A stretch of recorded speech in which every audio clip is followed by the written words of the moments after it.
Hello students, I wanted to give you a little bit of information on homework number 2. Take the Interpreter's Language Skills Assessment Test. So you're going to be filling out the language assessment, the self-assessment in PDF that is down here. And you're not going to turn in the assessment. That's for you to keep.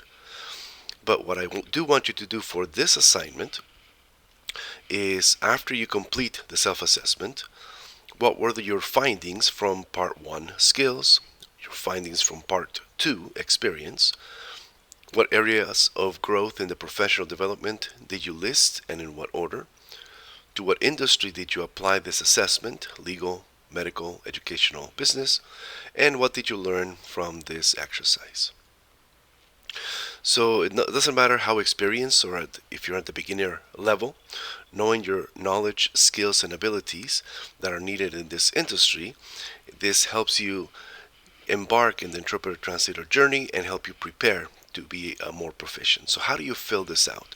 So I already clicked right here. This is going to open in a new tab for you, or you can download it if it's easier for you. So in here,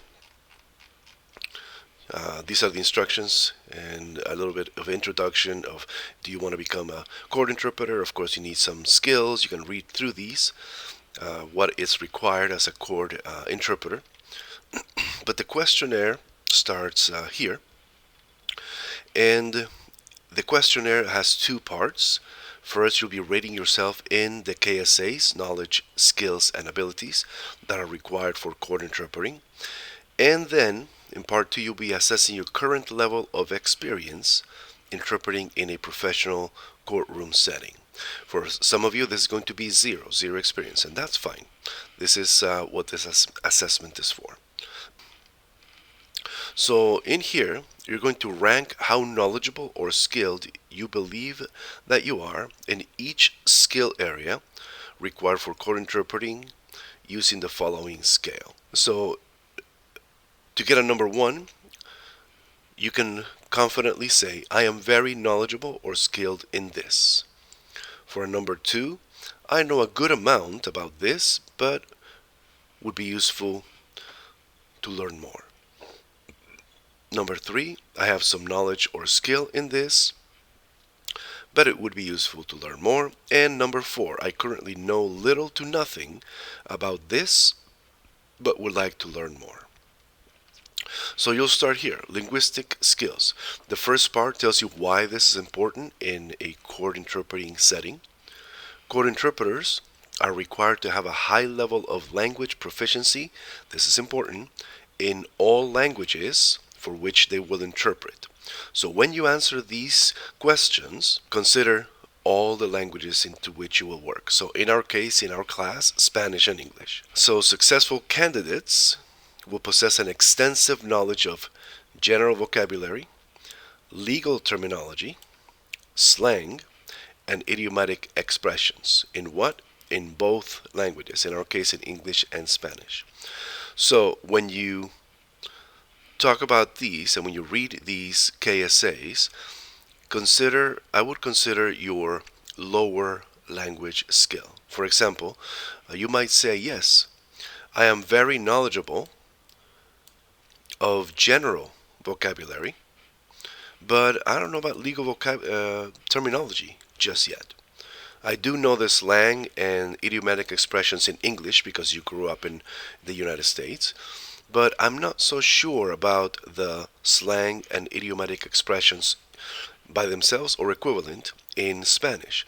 So if you have very good knowledge in English, but some knowledge or skill in Spanish, I would choose the lower one of the two. This way you get a true assessment of the skills required for all languages combined. So in here, this divides the different languages. So I am able to speak English fluently and can incorporate specialized terminology, regional colloquialisms, and slang terms with ease. Okay, so you rank it 1 through 4 right here. Then I am able to speak my non-English language which is in our case Spanish, fluently, and can incorporate specialized terminology, regional colloquialisms, and slang terms with ease. So in here you can differentiate the languages. You can be very good at one, but are you able to, when they say specialized terminology, in this case they mean legal. Do you know all the legal terms in Spanish? Okay, if not, you rate yourself accordingly. Might be a 4, might be a 3, that's fine. And this one would be more related to interpretation. I am able to identify and provide an equivalent interpretation from English to my non-English language for the legal terms listed in this legal glossary. And then click there to look at that list. If you don't know those terms, then accordingly, you know 90% to 100% of the terms, that'll be a 1. You know from 70 to 80% of the terms, that's a 2. 50 to 70% of the terms, mark it a 3. And less than half, you mark that a 4. Then you continue with speaking skills. Why is this important? Court interpreters must possess strong speaking skills to ensure that all parties involved understand them.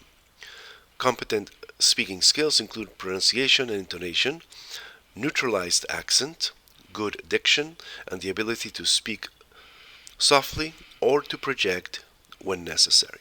Again, read through the instructions and fill that out accordingly. Listening comprehension skills. Attentive listening and comprehension are integral parts of the interpretation process.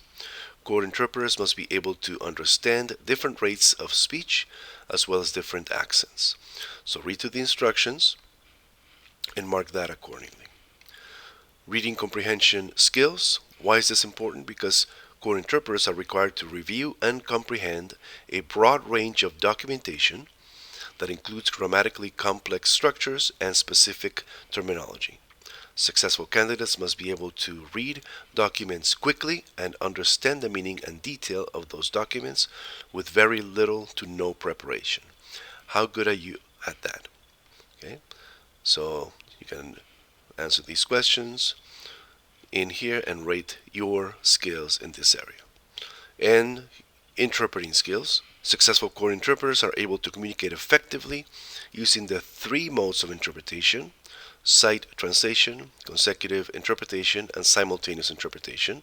If you don't know what those are, here is a brief definition. We'll cover this in more depth later. So to effectively use these modes, interpreters must possess mental agility and alertness while processing and reacting to information rapidly. You can read through those and rate these statements. So that's it for this assignment. If you have any questions, you can let me know. You can send me an inbox or you can post it in the general course questions.